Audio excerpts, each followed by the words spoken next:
Now, today I want to talk about being coachable. And what does it actually mean to be coachable?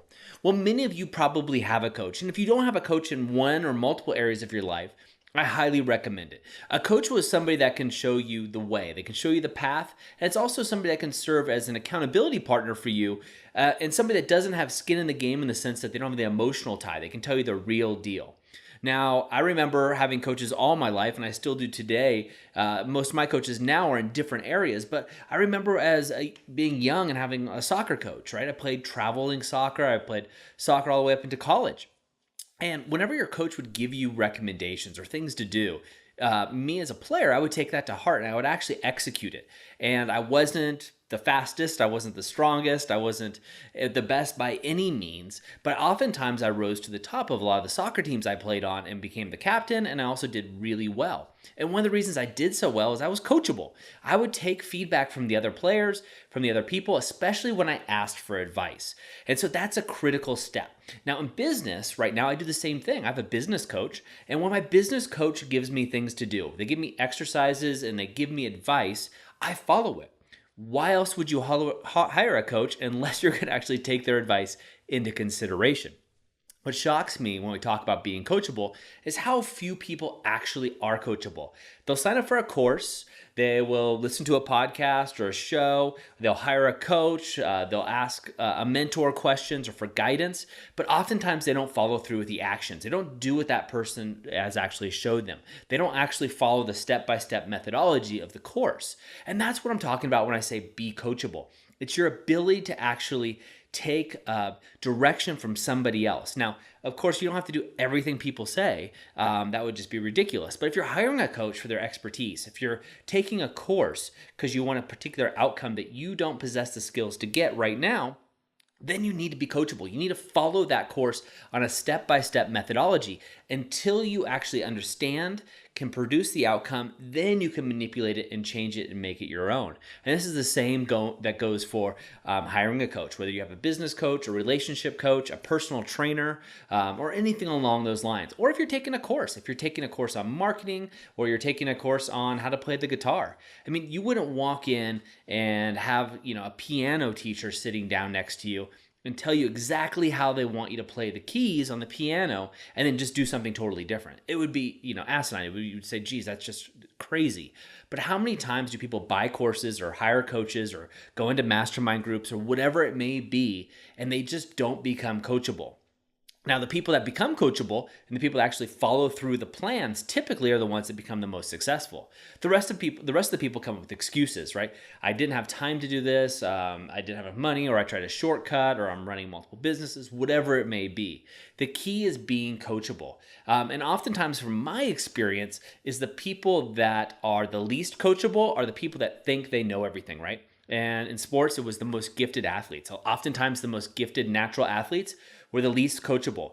And as I got into college and was playing sports myself in college, I noticed that those really gifted athletes that I played with in high school fell off the wagon, right? They actually just didn't actually end up making the team, and coaches would kick them out because they just weren't as good anymore. Their natural talent only took them so far.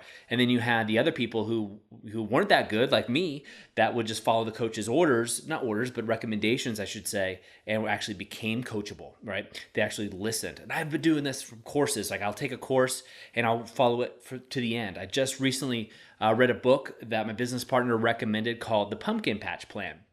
And there wasn't really anything really new for me in that book. However, they have several exercises that they recommend going through. And so what I did, even though this wasn't new materials, I printed out all those exercises and I ran through them. And the reason I did that is because I took the time to read and digest this book, and here this person is saying, hey, look, do these exercises for your business. They will help you. And so I'm willing to do that. I'm willing to take that next step and see if I can actually up-level my business in this case, as well as my communication with my business partners so we have a common language. And so that's what I'm just talking about, being coachable. And what I want you to ask yourself is, where in your life are you not being coachable? And this most often occurs to me when I'm talking to people in the area of their body, relationships, and business. Those three areas in particular. And these are three areas that I often focus on when working with clients of my own. And then when clients of my own don't become coachable, and sometimes they do resist, we fire them, right? You let them go. Because if someone's not willing to work hard and really willing to do it, it's not fulfilling for them. They're not going to achieve those results. And I recommend you look at this with your own clients as well. So that's it for me today. Just a quick tip and a quick thought is, where in your life are you not being coachable? Where in your life are you seeking advice? Are you seeking things, information or processes, or taking a course or reading a book, but you're not following through? You're not following through with the step-by-step process that's being laid out or the advice that you're being given. Well, you're basically just not doing the work. You're not being coachable. And so what I want you to do is grab your journal, write out your 5 to thrive, and in each of those areas, just be real with yourself. Are you being coachable in your mind, your body, your soul, your relationships, your business? We've given you tips for these daily growth hacks. We've had over 200 at this point, and the tips that we give you are coachable tips. They're things that you can actually put into work. And if you haven't done any of these, then you're obviously not coachable. But if you have, then you're on your right path. But if you're like me, there's other areas that I even resist, and it's good exercise for me to wonder, where am I not being coachable, or where could I be more coachable? Like, where can I really put out that effort? And I know with my coach, this last week, I didn't get everything done that I said I was going to get done. So I was out of integrity there, and I wasn't being coachable. In fact, I told my coach, I said, hey, look, if I were you, I would fire me, because I'm not doing the work. And that wasn't the agreement that we had. Obviously there's financial compensation that goes back and forth, but your word's your bond. I said I would do it, and I know how unfulfilling it is when people don't. And I had a bunch of excuses, and they were all valid, but at the same time, I didn't do what I was going to say. And so in that instance, I wasn't coachable.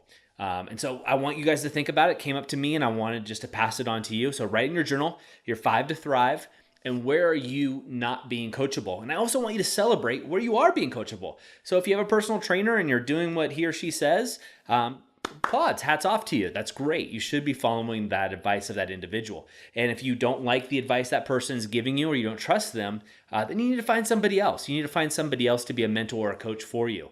And then always look at multiple coaches in your life. You probably have them. And hopefully you have a coach or multiple coaches that can help you in your 5 to thrive as well.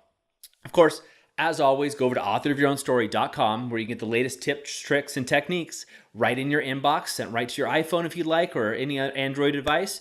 And that way you can be kept abreast of all the stuff that we got going on Author of Your Own Story. There's a lot that's going on in the background. The team has been working hard, and we're really, really looking to make a major impact, and we want to help you out too. But the only way we can keep you abreast of everything that's going on is if you sign up for the email newsletter. So get over there and do that today. And remember, be coachable and go out and be the author of your own story. I have a question for you. What if you could transform your life for the better in just 90 days? Would you do it? Our 90-Day Game is an online program and community created for people like you who are ready to make a shift and take those dreams and goals they've been talking about for years and turn them into a reality within 90 days. Go to authorofyourownstory.com/90-day-game and turn your goals into reality. And don't forget to be the author of your own story.